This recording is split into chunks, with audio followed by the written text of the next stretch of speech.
ಸಂಘಟನೆ ಜೊತೆಗೆ ಎರಡೂ ಪಕ್ಷದವ್ರನ್ನ ತೂಗಿಸ್ಕೊಂಡು ಕರ್ಕೊಂಡು ಹೋಗ್ಬೇಕು.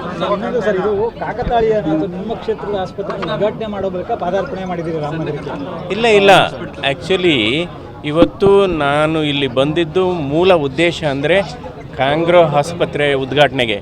ಸೊ ಅದೇ ಕಾಕತಾಳೀಯವಾಗಿ ಇವತ್ತು BJP ಕಾರ್ಯಕರ್ತರ ಸಭೆ ಕೂಡ ಆಗ್ತಾಯಿದೆ. ಈಗ ಅಲ್ಲಿಗೂ ಕೂಡ ಹೋಗ್ತಾ ಇದ್ದೇನೆ.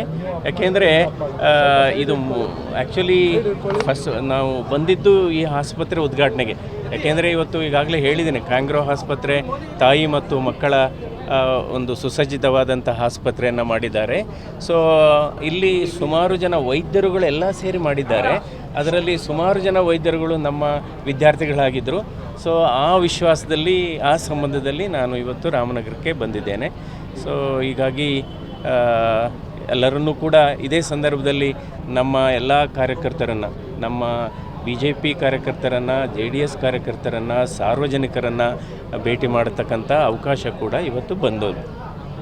ಅಧಿಕೃತವಾಗಿ ಪ್ರಚಾರಕ್ಕೆ ಯಾವಾಗಿಂದ ಆರಂಭ ಮಾಡ್ತೀರಾ? ಏನು ಸರ್, ಯಾವ ಥರ ಪ್ಲಾನ್ ಮಾಡ್ಕೊಂಡಿದ್ದೀರಾ? ಅಲ್ಲ, ಪ್ರವಾಸ ಆಲ್ರೆಡಿ ಇವಾಗ ಏನಾಗಿದೆ, ಇದು ಒಂದು ದೊಡ್ಡ ಕ್ಷೇತ್ರ.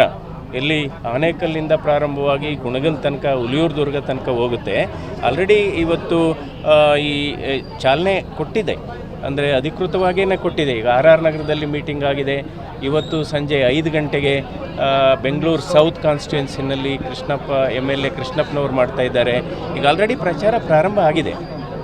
ಸ್ಥಳೀಯವಾಗಿ ಸರ್, ಎರಡೂ ಪಕ್ಷದವ್ರನ್ನ ಒಗ್ಗೂಡಿಸುವಂಥ ಕೆಲಸ ದೊಡ್ಡ ಸವಾಲಾಗಿರುತ್ತೆ. ಅದನ್ನು ಯಾವ ರೀತಿ ನಿಭಾಯಿಸುವಂಥದ್ದು? ಇಲ್ಲ, ಸವಾಲೇ ಇಲ್ಲ ಅನ್ಕೊತೀನಿ. ಯಾಕೆಂದರೆ ಅವರ ಹೃದಯಗಳು, JDS ಕಾರ್ಯಕರ್ತರ ಹೃದಯಗಳು, BJP ಕಾರ್ಯಕರ್ತರ ಹೃದಯಗಳು ಈಗೆಲ್ಲ ಒಟ್ಟಾಗಿಯೇ ಇದೆ. ಎಲ್ಲ ಅದರಲ್ಲಿ ಯಾವುದೇ ಒಂದು ಭಿನ್ನಾಭಿಪ್ರಾಯ ಇಲ್ಲ.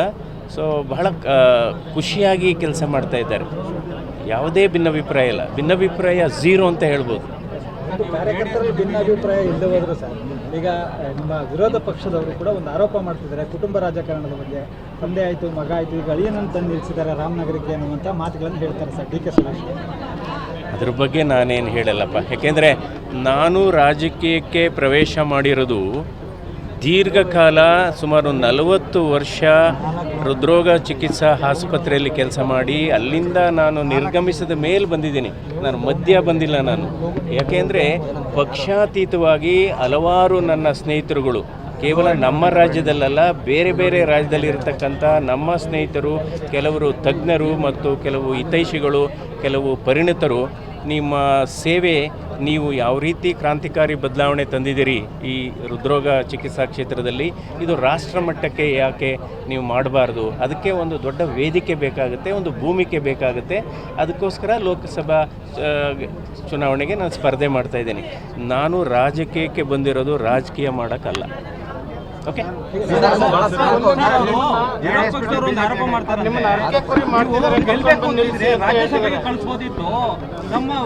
No reaction.